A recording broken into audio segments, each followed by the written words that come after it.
Subscribe करें और bell दबाएं ताकि कोई खबर रह न जाए।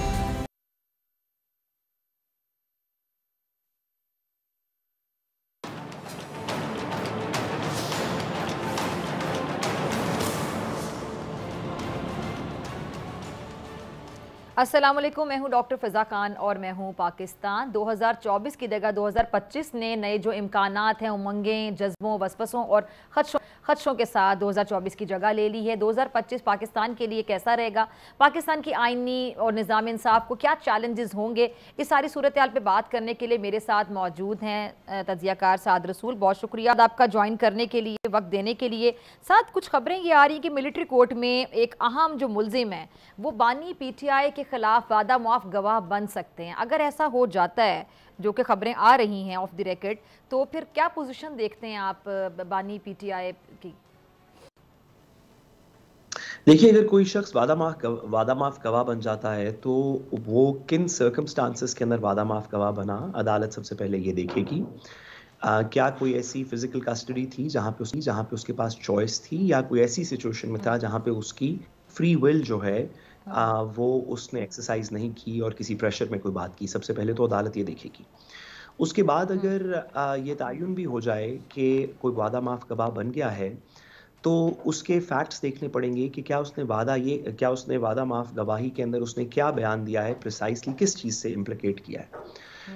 आप अगर ये इमेजिन कर लें मफरूज़े के ऊपर कि एक शख्स दुरुस्त तरीके से भी वादा माफ गवाह बना और उसने कोई इस तरह की बात कर दी जिसकी वजह से इमरान खान साहब के ऊपर इस मुकदमे के अंदर मिलिट्री कोर्ट्स का ट्रायल के अंदर उनको मुलविस कर लिया जाए, तो इसकी एक तो इसकी कानूनी पहलू होगा इसका, जिसके ऊपर इमरान खान साहब के ऊपर ट्रायल कैसे चलेगा, उनके वकीलों की रसाई कैसे होगी, उन्हें राइट टू फेयर ट्रायल कैसे दिया जाएगा, फिर वो अपील्स में उसको कैसे सुना जाएगा।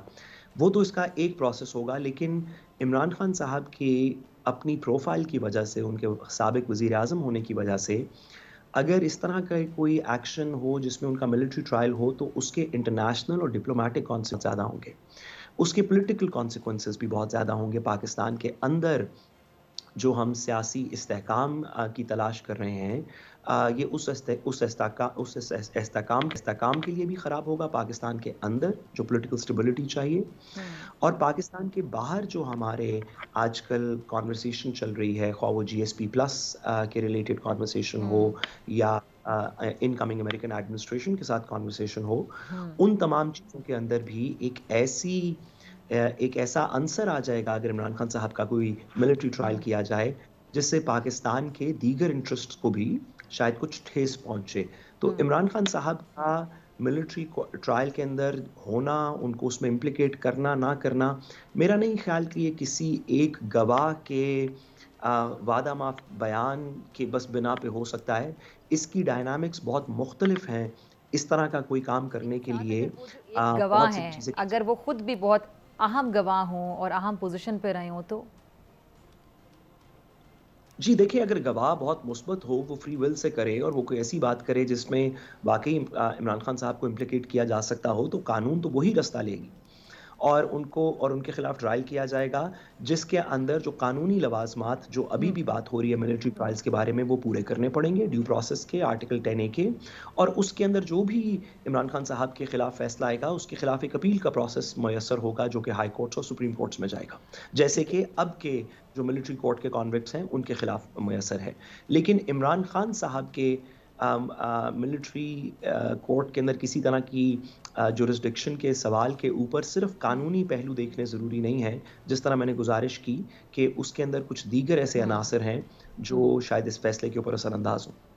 अच्छा, बहुत से तज्ज़ियाकारों की राय ये है साद, अक्सर लोगों को जब इमरान खान साहब के केसेस के हवाले से बात करते सुनते, कुछ तो कहते हैं कि केसेस बहुत कमज़ोर हैं, मजबूत नहीं हैं, लेकिन फिर भी उनके जो लॉयर्स हैं अभी तक कोई काम नहीं कर पा रहे हैं। फिर बहुत से लोग कहते हैं कि जी जो वकला हैं उनका ज़्यादा फोकस ये होता है कि भाई हम TV पर आ जाएँ, हम आकर किसी तरह से लाइमलाइट कैच कर लें, तो वो ज़्यादा केसेस की तैयारी करके नहीं जाते। खैर ये अपनी राय है सबकी, लेकिन इमरान खान साहब की रिहाई का जो दारोमदार है वो मुकदमात पर नहीं है, बहुत से लोगों का ये मानना है। आप इस राय से इत्तेफाक करते हैं?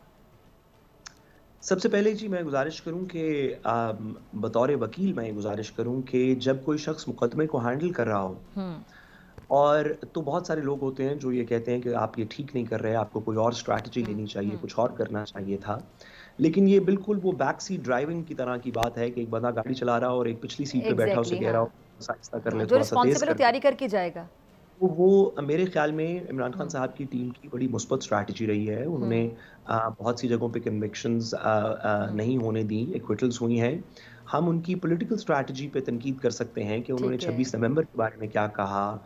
उन्होंने दीगर लोगों जो जो सियासी हिकमत अमली है, उसमें उन्होंने कानून का कैसे इस्तेमाल किया, ये तो कर सकते हैं। लेकिन जो ट्रायल के उनके वकील हज़रात हैं, मेरा ख़्याल है कि वो कोई तनकीद के मुस्तहिक नहीं हैं। आप उनसे डिसएग्री कर सकते हैं किसी स्ट्रैटेजी पे, लेकिन उनकी एक मुस्बत स्ट्रैटेजी है जो अब तक जिसने नताइज भी दिए हैं।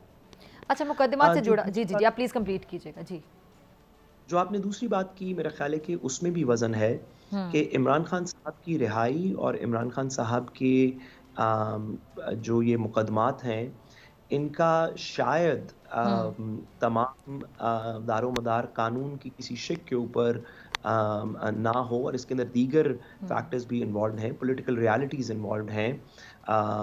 इसके कॉन्सिक्वेंसेस क्या होंगे अगर इमरान खान साहब जब रिलीज़ हो जाएँगे, तो उसके सियासी कॉन्सिक्वेंसेस क्या होंगे? उसके इंटरनेशनल कॉन्सिक्वेंसेस क्या होंगे?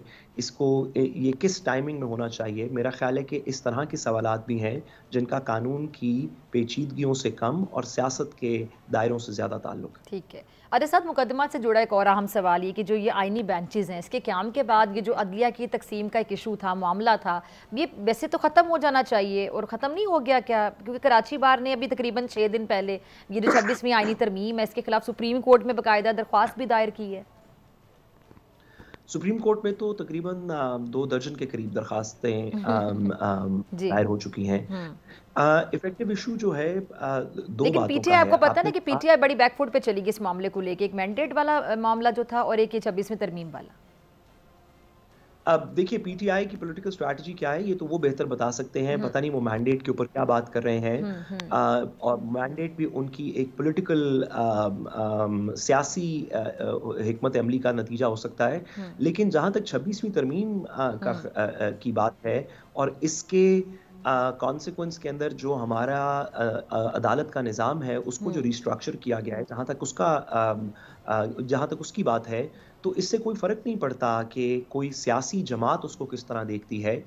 पाकिस्तान के तूल-ओ-अर्ज़ में जितने वुकला हज़रात हैं, फ़ॉर्मर जजेस हैं, जो लीगल कम्युनिटीज़ हैं, उनमें ये कुछ लोगों को छोड़ के जो इस वक़्त बरसर-ए-इक़्तिदार हैं, ख़्वाह वो लॉ मिनिस्टर साहब हों और उनका ग्रुप हो, अटॉर्नी जनरल साहब हों, एहसन भून साहब हों, कुछ एक ग्रुप को जो इस वक़्त की गवर्नमेंट के साथ अलाइन्ड है सियासी तौर पे, उसको छोड़ के इंडिपेंडेंट तमाम लोगों का इसके ऊपर इस वजह से इख्तलाफ नहीं है कि इमरान खान साहब के खिलाफ है। 26वीं तरमीम के ऊपर इख्तलाफ इस वजह से है क्योंकि उसके नताइज पाकिस्तान के लिए, हमारे निज़ाम अदल के लिए, हमारे बुनियादी हुकूक के तहफ़्फ़ुज़ के लिए इतने ख़राब हैं कि ये तमाम पाकिस्तानियों के लिए ये कंसर्न है, ये कोई सियासी मसला नहीं है। हुँ। लेकिन अगर ऐसे हैं तो साहब ये जो वुकला ने एक तहरीक का बड़ा दावा किया था, बड़ा शोर मचा था कि जो तमाम वुकला हैं वो बाहर आएँगे, अचानक से फिर खामोशी की इतनी बड़ी वजह क्या है? कि मुझे अभी तक याद है कि जब ये नया-नया मामला आया था, एतजाज़ अहसन साहब मेरे साथ प्रोग्राम में थे, तो उनका भी दावा इसी तरह का था और वो बड़े सीनियर माहिर कानून हैं, सियासतदान भी, उन्होंने कहा कि भई वुकला तो सड़कों पर आ जाएँगे, ये तो बड़ी तहरीक होगी। देखिए, इस वक़्त में बहुत बहुत से लोगों के बहुत से भरम टूटे हैं हुँ, और वुकला हज़रात की जो माज़ी की काबिशें थीं, जिनको लोग सराहते रहे, जिसने हुँ, लॉयर्स मूवमेंट में जुडिशरी को बहाल करवाया, हुँ, उसका भी एक भरम था जो इस वक़्त के अंदर टूटता नज़र आया। हुँ, मेरा किसी राय ये है कि एतजाज़ साहब के सेंटिमेंट से मैं एग्री करता हूँ। आई विश कि इसके ऊपर थोड़ी-सी वुकला ने ज़्यादा बात की होती या कुछ थोड़ी शिद्दत दिखाई होती।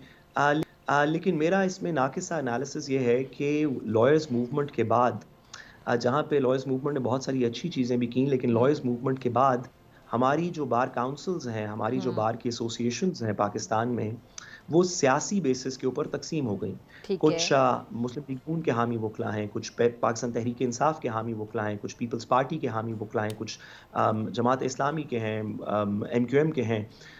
तो जो वुकला तंज़ीमों की इंडिपेंडेंस थी कानून और आइन हुँ, को डिफेंड करने की, उसकी जगह वकला तंजीमों ने वो स्टांस लेना शुरू कर दिया, जो जो भी ग्रुप जीतता था उसकी जो हिमायत शुदा पॉलिटिकल पार्टी का जो स्टांस होता था वही उस हम्म। वकला तंजीम का स्टांस भी बन जाता था। और यही रिवायत अब तक हमें चली आती नज़र आती है।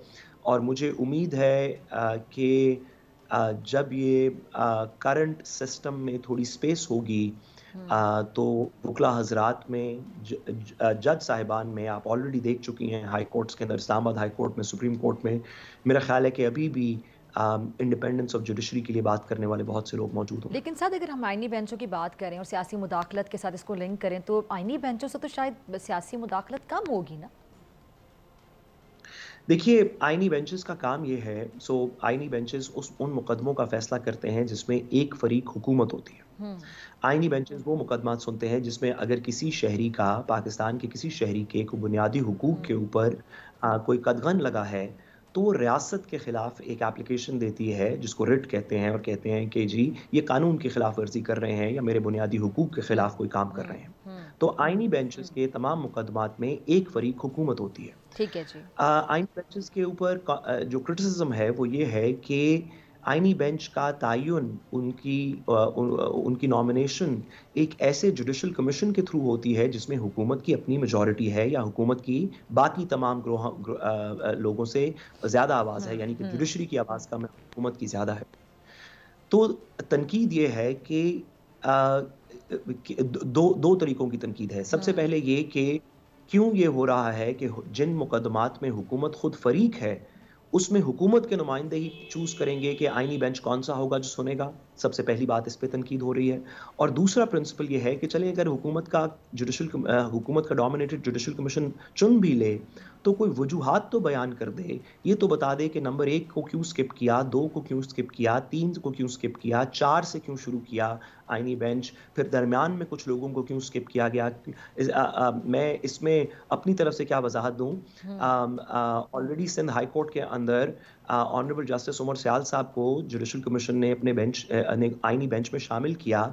उन्होंने शामिल होने से इनकार कर दिया इस बिना पे कि नॉमिनेशन के प्रोसेस के अंदर उन्होंने तहरीर शुदा, ये रिपोर्ट हुआ सारी मीडिया पे, कि उनकी नॉमिनेशन के प्रोसेस में उनके अपने chief justice Sindh high court के और चीफ जस्टिस पाकिस्तान दोनों ने खिलाफ वोट किया था, लेकिन फिर भी हुकूमती लोगों ने उनके हक में वोट करके तो उनको आगे नॉमिनेट कर दिया। कहा गया कि कोई वजूहात नहीं दी गई। तो जुडिशरी के अंदर से भी वही तनकीद उठ रही है जो कुछ इंडिपेंडेंट लॉयर्स की तरफ से बात हो रही है।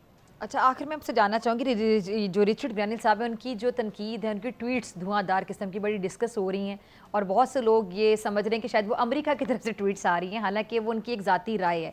बहरहाल इस चीज़ पे भी हमें थोड़ा सा गौर करना होगा कि ज़ाहिर बात है अमेरिका की नौ मुंतखब हुकूमत और उसकी काबीना का एक आगे आने वाली काबीना के अहम ये बंदा है जो ये ट्वीट्स कर रहा है और काफ़ी गम व गुस्से का इजहार कर रहा है। इसको आप कैसे देखते हैं? देखिए, ये बात तो दुरुस्त आपने फरमाई कि उनकी एक ज़ाती राय है, लेकिन हमें ये देखना पड़ेगा कि किसकी ज़ाती राय है। क्या एक ऐसे शख्स की ज़ाती राय है जो अब से तकरीबन 20 एक दिन बाद अमेरिका के सदर के कहीं दाएँ-बाएँ खड़ा होगा और उनको एडवाइस दे रहा होगा चीज़ों पे। अगर ऐसे किसी शख्स की ज़ाती राय है, तो हमें इस बात की को हम कंसीड नहीं कर सकते कि कल को अमेरिका की पॉलिसी नहीं बन जाएगी। तो इन बातों को मेरे ख्याल में सीरियसली लेना चाहिए। लेकिन रिचर्ड ग्रेनेल की किसी बात को भी के ऊपर भी काम करने से पहले मेरा ख्याल है कि अगर पाकिस्तान की हुकूमत कोई डिमांड किसी की सुनना चाहती है, या हमारी रियासत या अदालत किसी की डिमांड सुनना चाहती है, तो पाकिस्तान के बाहर बैठे एक अमरीकी सफ़ीर, एक अमरीकी अपॉइंटी की नहीं, बल्कि पाकिस्तान के अपने अवाम की सुने। अगर पाकिस्तान की अपनी अवाम भी वही डिमांड कर रही है या उसी तरह की कंसर्न्स रेज़ कर रही है, तो हुकूमत को, रियासत को, अदालत को मेरे ख़्याल में इसको किसी तरीके इसमें कोई डायलॉग करना चाहिए, इसको समझने की या दूसरे को समझाने का कोई तरीका ढूँढना चाहिए। ठीक है जी, साद रसूल, बहुत शुक्रिया आपके वक्त। आपसे मुलाकात होगी ब्रेक के बाद, और ब्रेक के बाद मेरे साथ मौजूद होंगे ज़िशान मर्चेंट साहब।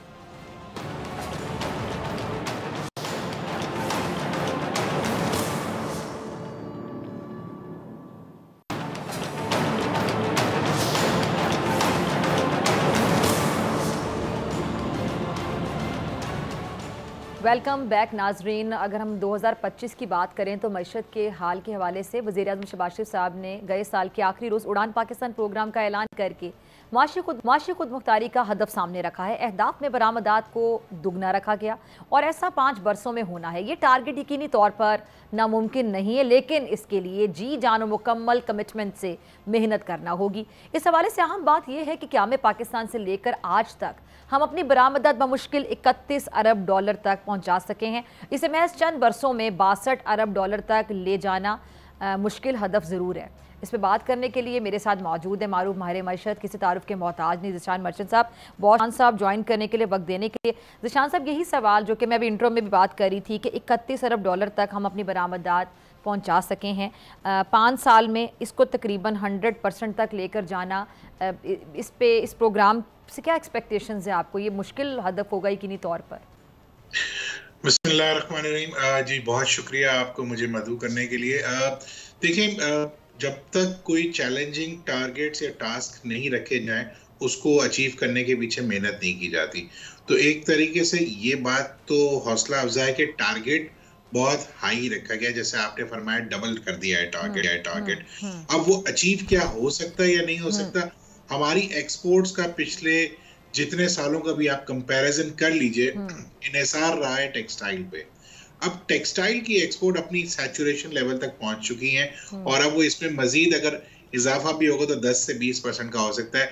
अब पाकिस्तान को अगर इस एक्सपोर्ट के टारगेट को मीट करना है तो मेरे हिसाब से एक वाहिद बूमिंग सेक्टर जो है, जिसमें पाकिस्तान पहले बहुत तेजी से तरक्की कर रहा था और बहुत तेजी से उसमें इंक्रीज भी हो रहा था एक्सपोर्ट में, वो आईटी सेक्टर था। लेकिन अभी पिछले कुछ अरसे से, जब से ये इंटरनेट की कुछ मसाइल आना शुरू हुए हैं, तो उसको एक बहुत बड़ा डेंट पड़ा है। अगर करंट गवर्नमेंट ये चाहती है कि वो इस एक्सपोनेंशियल ग्रोथ वाले बजट को या टारगेट को मीट करे, जिसमें हमारी जो है एक्सपोर्ट जो है वो दुगनी हो जाए, तो मेरे ख्याल से इन्हिसार नॉन ट्रेडिशनल आइटम्स की तरफ करना पड़ेगा, जिसमें आइट बहुत ज़्यादा, इसमें हलाल मीट भी हो सकता है, इसमें वो दूसरे मुल्क में जहाँ पे हम अभी एक्सपोर्ट नहीं कर रहे हैं, उस तरफ जाना होगा। ईज ऑफ डूइंग बिजनेस करनी होगी।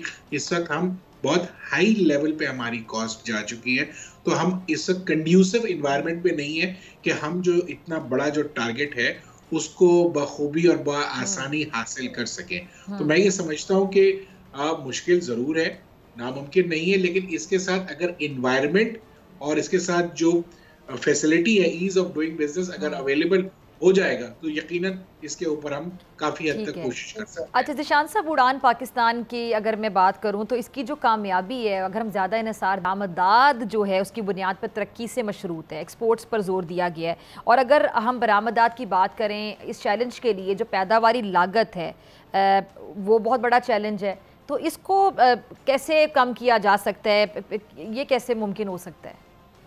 देखिए, जैसे अभी मैं आपसे बात कर रहा था कि हमारी कॉस्ट ऑफ डूइंग बिजनेस बहुत हाई है। पिछला पूरा साल अगर आप कंपेयर करें, पिछले 2 साल कंपेयर करें, तो पाकिस्तान में जो इंटरेस्ट रेट था वो हाईएस्ट लेवल्स पे था। अब जाके जो है वो कुछ इंटरेस्ट रेट जो है वो कंट्रोल होना शुरू हुआ है। मैं समझता हूँ कि अगर ये इंटरेस्ट रेट जो है सिंगल डिजिट में जब तक नहीं आता, तब तक जो है हम इसके बारे में नहीं सोच सकते कि हमारी इकोनॉमी चलेगी। होता क्या है कि चूंकि हमारी इकोनॉमी जो है बहुत ज्यादा ओवर हीट हो गई थी, क्योंकि हम बहुत ज्यादा इंपोर्ट कर रहे थे और हमारे मुल्क से डॉलर बाहर जा रहा था, तो उसको रोकने के लिए, उसको कर्ब करने के लिए गवर्नमेंट ऑफ पाकिस्तान ने सर्टेन मेजर्स किए, जिसमें से एक मेजर था कि इंटरेस्ट रेट को हाई कर दें। उससे हुआ ये कि जो बिजनेसेस जो चल रहे थे, जहां से आपकी जो जीडीपी जिससे इम्प्रूव होनी थी, उनको एक बहुत बड़ा डेंट पड़ गया। जब वो डेंट पड़ा तो वो बिजनेसेस जो हैं उन्होंने अपनी एक्सपेंशन तो दरकिनार, कॉन्ट्रैक्शन शुरू कर दी, उन्होंने ले ऑफ शुरू कर दी, क्योंकि हाई कॉस्ट पे कोई भी बिजनेस काम नहीं कर सकता। और इसके साथ साथ हमारे जो टैक्स मेजर्स हैं उसने भी उसको डेंट पहुंचाई, क्योंकि अब हम दुनिया में जो इस वक्त खित्ते में तो खैर सबसे ज्यादा टैक्स हाई रेट में है ही है, लेकिन दुनिया में भी अब हम मेरे ख्याल से कोई बहुत ज्यादा टैक्स देने वाला में बन गए। चूंकि आप इस वक्त अगर देखें तो इंडिविजुअल या एओपी जो टैक्स पेयर है वो अगर 1 करोड़ रुपए से ज्यादा कमाएगा तो वो 50% के करीब, यानी 49.5% टैक्स देगा। तनख्वाहदार आदमी जो है तबका जो है अब वो जो है तकरीबन 39% टैक्स देगा। ये एक बहुत बड़ा इम्पेडिमेंट है ग्रोथ के लिए, क्योंकि जहां पे जिन ममालिक में हाई टैक्स रेट्स होते हैं तो ना वहां पे इन्वेस्टमेंट फॉरेन से आती है, ना वहां डोमेस्टिक इन्वेस्टमेंट होती है। तो ये अगर हम बात करते हैं कि हमें अपनी इकोनॉमी को ठीक करना है, अपनी जीडीपी को इम्प्रूव करना है, तो ना सिर्फ एक तरफ हमें जो है एक अच्छा माहौल, एक इन्वायरमेंट अच्छी देनी पड़ेगी कि आपके पास फॉरेन इन्वेस्टमेंट या डोमेस्टिक इन्वेस्टमेंट आए, दूसरी तरफ हमें अपने उन चीजों को, टैक्स रेट्स को जैसे देखना पड़ेगा कि हम क्यों इतना हाई टैक्स रेट्स में हैं और क्या हम इसमें सस्टेन कर सकते हैं या नहीं कर सकते। ये सबसे बड़ा मसला है इस वक्त। ठीक है। अच्छा सर, सबसे बड़ी बात ये भी होती है ज़िशान साहब कि इसमें गारंटर कौन होगा, क्योंकि हमारे यहाँ जब हुकूमत जाती है तो ज़ाहिर बात है मुद्दत जब पूरी होती है तो फिर कोई यकीन से कुछ नहीं कह सकता कि जो आने वाली हुकूमत है वो पुरानी हुकूमत के किसी भी प्रोग्राम को, जो इनिशिएटिव लिया जाता है, जो स्टार्ट किया, उसको जारी रखती है। क्योंकि इसके लिए कंसिस्टेंसी का अगर मैं लफ्ज़ इस्तेमाल करूँ, बड़ी ज़रूरी है कि कंसिस्टेंसी से जारी रहना चाहिए, बड़ी कमिटमेंट के साथ। लेकिन माजरत के साथ हम जब हुकूमत तब्दील होती है तो आने वाली ज़ाहिर बात है सियासी जो जमात होती है वो पुरानी जमात की हरीफ होती है, तो वो उसको क्रेडिट नहीं देना चाहती, तो उसके लिए हम मुल्क का नुकसान कर देते हैं। देखिए, इस वक्त मैं ये समझता हूँ कि अब जिस नहज पे हम खड़े हुए हैं आके, कि जहाँ पे हमें हाई रेवेन्यू की जरूरत है, क्योंकि हमारी 12,000 अरब की तो इंटरेस्ट पेमेंट्स हैं अगले साल, यानी इस साल में हमें करनी है। हमारा टैक्स का टारगेट 13,900 के करीब है और हमें बहुत ज्यादा तेजी से एक्सपोनेंशियली हमें रेवेन्यू कलेक्शन की तरफ जाना है। तो अगर मैं ये कहूँ, या जैसे अभी आपने डिस्कस किया कि एक गवर्नमेंट जाती है और दूसरी गवर्नमेंट उसकी पॉलिसीज को आगे नहीं लेके चलती, तो अब ये इस चीज से हमें हटना होगा। हमें जो पॉलिसी या जो भी अगर नया कोई इम्प्लीमेंट चीज की जाती है, तो अगर वो पाकिस्तान के हक में है तो मेरे ख्याल से कोई भी गवर्नमेंट होगी तो वो उसे चलाएगी, और अगर वो पाकिस्तान के हक में नहीं है तो यकीनन फिर उस पर जो है वो दो राय आ सकती है। लेकिन मैं ये समझता हूँ कि अब वक्त ये आ गया है कि जैसे अगर हमें इस विजन की तरफ जाना है कि हमें अगले 5 सालों में जो है वो $62 बिलियन से ज्यादा की एक्सपोर्ट करनी है, तो एक कंसिस्टेंट, जैसे आपने खुद जिक्र किया, consistent, effective, tax payer friendly और एक यानी इन्वेस्टमेंट फ्रेंडली पॉलिसी बनानी पड़ेगी, तभी जाके हम ये टारगेट्स को अचीव कर सकते हैं। अदरवाइज मैं समझता हूँ कि बहुत मुश्किल होगा कि हम अपने इन जो हमारे जो टारगेट्स हैं उनके करीब करीब जा। आपने टैक्स पेयर की बात की, तो ज़िशान साहब, टैक्स का मसला तो आज भी पाकिस्तान में जूं का तू ही है। कारोबारी तबके की अगर बात की जाए, कितने % लोग टैक्स देते हैं आपके सामने। सैलरीड लोग जो हैं वो बेचारे अक्सर पिस जाते हैं और अक्सर एहतजाज करते नज़र आते हैं, कभी ऑन रैकेट कभी ऑफ रैकेट, कि भाई हमें ही टैक्स देना पड़ता है, जिसकी जितनी सैलरी होती है। अगर आपकी गलती से सैलरी थोड़ी बढ़ जाती है तो आप टैक्स भी उतना ही ज़्यादा दे रहे होते हैं। ये तो आपने ऐसी बात कर दी कि जो मुझे और आपको दोनों को डायरेक्टली इफेक्ट करती है। सर, और हम भी तनख्वाहदार तबके में आते हैं ना, हम तो खुद तनख्वाह लेते हैं। हाँ, मैं हमेशा से कहता हूँ कि टैक्स पेयर में से जो सैलरीड क्लास है वो ऑनेस्ट फोर्स टैक्स पेयर है, क्योंकि उनकी तो तनख्वाह से टैक्स कट के मिल जाता है। बाकी तो सब हेर फेर हो सकता है, लेकिन तनख्वाहदार आदमी जो है वो कोई हेर फेर नहीं कर सकता। हमारी तो डिडक्शन होती है पहले, फिर हमारे हाथ में सैलरी आती है जी, फिर तनख्वाह आती है।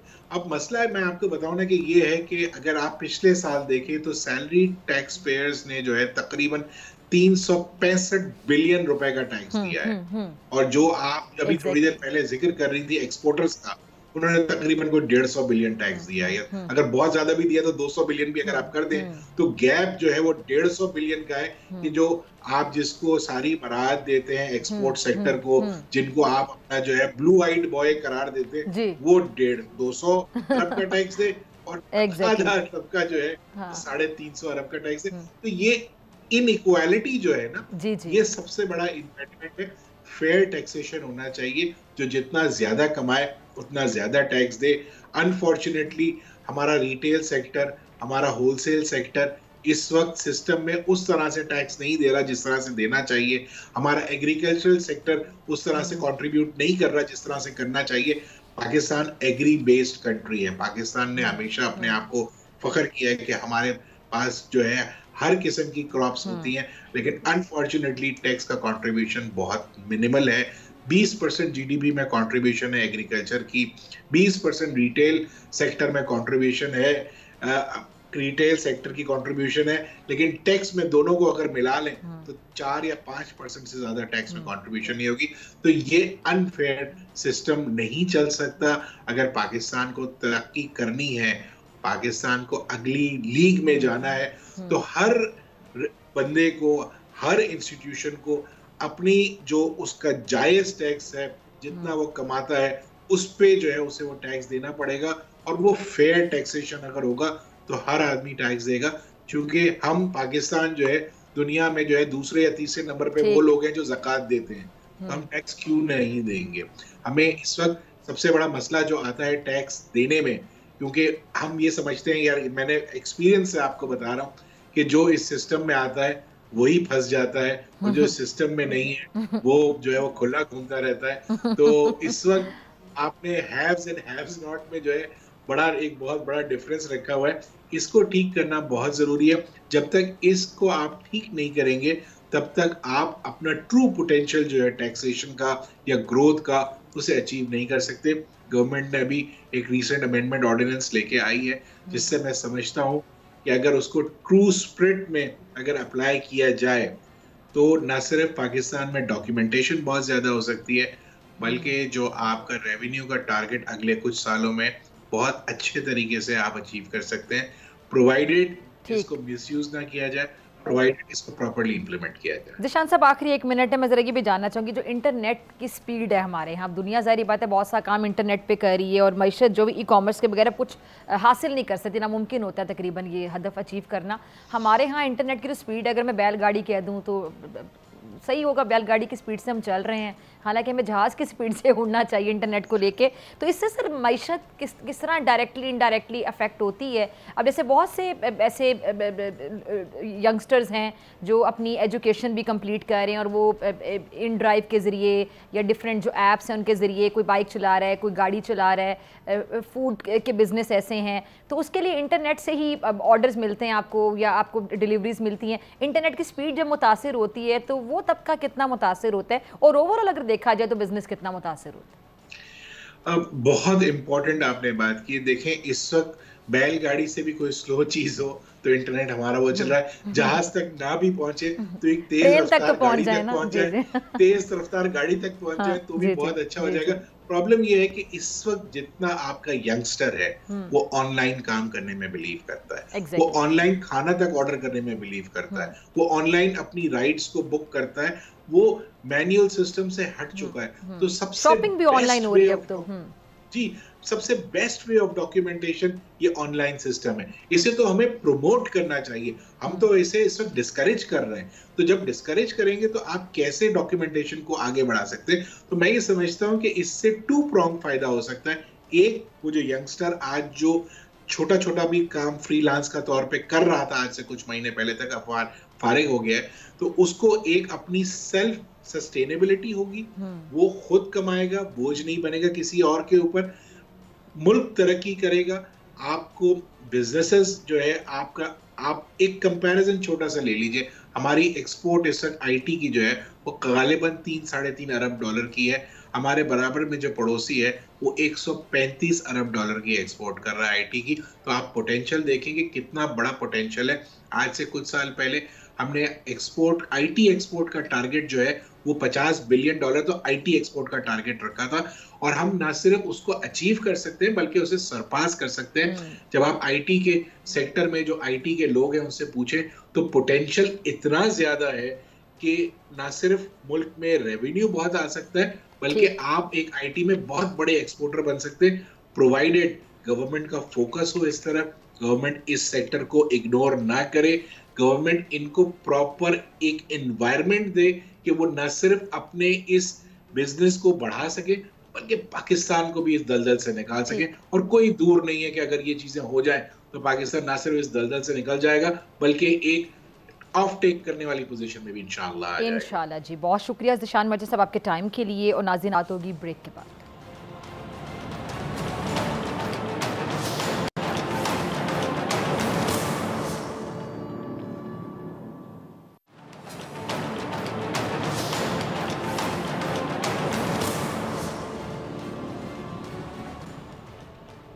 वेलकम बैक नाज़रीन। बात कर लेते हैं 2025 में सितारे की, जो सितारों की चाल है वो क्या कहती है, कैसा होगा 2025, क्या कहती है सितारों की चाल। क्या आने वाला साल अडयाला जेल में असीर बानी पीटीआई के लिए मजीद मुश्किलात लेकर आएगा या फिर उनको रिलीफ मिलेगा? 2025 हुकूमत के लिए कैसा साल साबित होगा? इसके साथ साथ अवाम के लिए माशी तौर पर, खास तौर पर हुकूमत जो है महंगाई में कमी कर पाएगी या फिर गरीब अवाम के लिए सिर्फ साल बदलेगा, हालात जूं के तूं ही रहेंगे?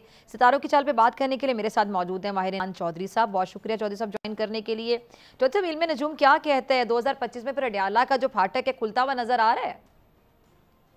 देखिए 2025 को अगर हम जमा करते हैं तो 2 जमा 0 जमा 2 जमा 5 को जमा करने से 9 का अदद आता है। इमरान खान साहब की डेट ऑफ बर्थ को जब इसमें जमा करके कैलकुलेट करता हूँ तो खान साहब के लिए फेवरेबल टाइम पीरियड का आगाज़ होता हुआ नज़र आ रहा है। स्पेशली 6 फरवरी के राउंड या इसके बाद से फेवर उनके लिए बहुत ज़्यादा बढ़ जाएगी। खान साहब के लिए ये जो पर्सनल ईयर बन रहा है 2025 का, जिसका अदद 9 बन रहा है, ये कंप्लीशन का साल है। यानी उनकी पॉलिटिकल जो स्ट्रगल है वो भी कंप्लीशन की तरफ जाती हुई नज़र आ रही है। उनकी कैद भी स्ट्रगल का हिस्सा है, वो भी कंप्लीशन की तरफ जाती हुई नज़र आ रही है। यस, कैलकुलेशन से ये इशारे मिल रहे हैं कि खान साहब को 2025 के अवाइल में रिहाई जो है वो मिलती हुई नज़र आ रही है। मुमकिनात में से है कि जल्द ही वो जेल से बाहर आ जाए। यानी आपको उनको सितारे बेहतरीन नज़र आ रहे हैं 2025 में? यस, 2025 उनके लिए एक लकी साल है, तो डेफिनेटली उनके लिए 2025 के अर्ली मंथ्स के अंदर ही। अच्छा, बहुत से लोग उनके बैरून मुल्क सफ़र के हवाले से भी बात करते हैं कि शायद किसी किस्म की डील हो जाएगी, वो बाहर चले जाएंगे, या आपको उनको बैरून मुल्क सफ़र नज़र आता है? नहीं, फ़िलहाल उनका ट्रैवल आउट ऑफ कंट्री मुझे नज़र नहीं आ रहा। मुझे वो पाकिस्तान में ही फ्यूचर उनका जो है वो कैलकुलेशन के अकॉर्डिंग नज़र आता है, और मुझे लगता है कि वो स्ट्रॉन्ग बेसिस पे यहाँ पे अपनी बुनियाद बनाने की दोबारा से कोशिश करेंगे। अच्छा, साल 2025 में अगर हम बात करें हुकूमत के लिए साल आप कैसा देखते हैं? प्राइम मिनिस्टर की कुर्सी जो है ना बड़ी अहम होती है, ये कुर्सी रहेगी ना शहबाज शरीफ साहब के पास? मैंने अभी आपको बताया 2025 को जमा करने से 9 का अदद आता है, जो न्यूमरोलॉजी में कंप्लीशन का अदद है। तो ये हुकूमत भी अपने कंप्लीशन की तरफ जाती हुई नज़र आ रही है। मुझे लगता है कि पहले 3 महीने 2025 के शहबाज शरीफ साहब को अपनी हुकूमत को कायम रखना नामुमकिन हद तक इनके लिए मुश्किल नज़र आ रहा है। सर्वाइवल यहाँ से मुश्किल हो जाएगा। तो मे भी हम 2025 में हुकूमत को चेंज होता हुआ देखें या रजीम चेंज हो जाए, तो इस तरह के चांसेस बिल्कुल मौजूद है अकॉर्डिंग टू कैलकुलेशन। अच्छा, बिलावल भुट्टो जरदारी साहब के लिए 2025 आपको कैसा नज़र आता है? बिलावल साहब के लिए 2025 एक लकी साल है। उनका जो पर्सनल ईयर बन के आ रहा है वो काफ़ी अच्छा है, तो पॉलिटिकली वो गेन करेंगे और अपनी पार्टी को अच्छी डायरेक्शन में लेके जाएंगे। और मुझे लगता है कि वो अपनी पार्टी को शायद अलग से भी अवाम की तरफ लेके जाएं, तो मुझे भी लगता है कि शायद वो भी कम साथ देना शुरू करें या साथ छोड़ दें मुस्लिम लीग नून का। तो यहाँ पे ट्रबल्स इस तरफ से भी नज़र आ रही हैं मुझे। यानी आपको प्राइम मिनिस्टर साहब के सितारे गर्दिश में नज़र आ रहे हैं 2025 में? यस, शहबाज शरीफ साहब के सितारे जो है वो दिसंबर 2024 से गर्दिश में चल रहे हैं, और मुश्किल तरीन टाइम जो है वो जनवरी फरवरी 2025 होगा। बिल्कुल उनके सितारे गर्दिश में चल रहे हैं। अच्छा, मौलाना फजल रहमान साहब के सितारों के हवाले से आपने कोई होमवर्क किया, ज़रा वो भी बता दीजिएगा। मौलाना फजल रहमान के लिए ये साल एवरेज से काफ़ी बेहतर है, बहुत लकी नहीं है उनके लिए, एवरेज से काफ़ी बेहतर है। तो ऑन एंड ऑफ मौलाना साहब जो है अपने कार्ड्स खेलते रहेंगे, एंड वो इन कार्ड्स को अच्छे तरीके से यूज़ करेंगे और पॉलिटिकली कुछ ना कुछ थोड़ा बहुत गेन करते रहेंगे। अच्छा, ये चौधरी साहब, बड़े लोग ये दावा करते हैं कि जो भी इस टाइम पे दुनिया में सिचुएशन चल रही है, जो भी हालात चल रहे हैं, उनको लोग कंपेयर करते हैं कि शायद एंड ऑफ टाइम्स करीब है, हम आखिरी शायद दौर में दाखिल हो चुके हैं। इमाम मेहदी के ज़हूर के हवाले से अक्सर यूट्यूब पे वीडियोज़ आ रही होती हैं और लोग दावे कर रहे होते हैं कि बस ये अब उनका ज़हूर करीब है और ये जल्द हो जाएगा। तो ये आप इसके हवाले से क्या इल्म नजूम कोई हेल्पफुल साबित हो सकता है? जी बिल्कुल, देखिए मैं आपको एक चीज़ बताता हूँ बड़ी इंटरेस्टिंग। न्यूमरोलॉजी में अगर हम 2025 को जमा करते हैं ना तो 9 का अदद आता है। 9 का अदद होता है मार्स का और मंगल का, तो इसको जंगजू अदद कहा जाता है, जंगों का साल कहा जाता है। तो मैंने भी देखा है, कुछ लोगों ने मेरे साथ क्लिप शेयर किए, कुछ लोग कह रहे हैं जी क़यामत आने वाली है, कुछ कह रहे हैं वर्ल्ड वार शुरू हो जाएगी 2025 में और ये हो जाएगा वो हो जाएगा। तो अगर आप 2-3 लोगों की प्रेडिक्शन गौर से देखें तो वाकई लगता है कि दुनिया ख़त्म होने वाली है। But the good news is कि ऐसा कुछ नहीं है। अकॉर्डिंग टू न्यूमरोलॉजी कैलकुलेशन 9 का साल है। अच्छा, यहाँ पे देखने वाली चीज क्या है, वर्ल्ड वाइड कंपटीशन का साल है। कुछ महाज नए खुल सकते हैं कंट्रीज के आपस में छोटी मोटी जंगों के हवाले से, बट जल्द ही वो पीस की तरफ जाएंगे। और हम ये भी देखेंगे 2025 में कि आलमी तौर पे भी प्रेशर होगा कि पीस के हवाले से कोई जो है नया मुआहदा इंटरनेशनली सामने आए। और ये भी हो सकता है कि बहुत सारे कंट्रीज को न्यूक्लियर से डिसआर्म करने के लिए भी जो है नए मुआहदे सामने आए। तो इसका end at the end peace पे होगा और ये ग्लोबल पीस के हवाले से नए मुआहदे सामने आने का साल है। ठीक है जी, बहुत शुक्रिया जी चौधरी साहब आपके वक्त के लिए। इसी के साथ मुझे दीजिए इजाजत, आपसे मुलाकात होगी इंशाल्लाह कल सेम टाइम सेम चैनल की जिंदगी ने वफा की। दुआओं में याद रखिएगा, अपने अपने प्यारों का बहुत ख्याल रखिएगा। अल्लाह ने के बाद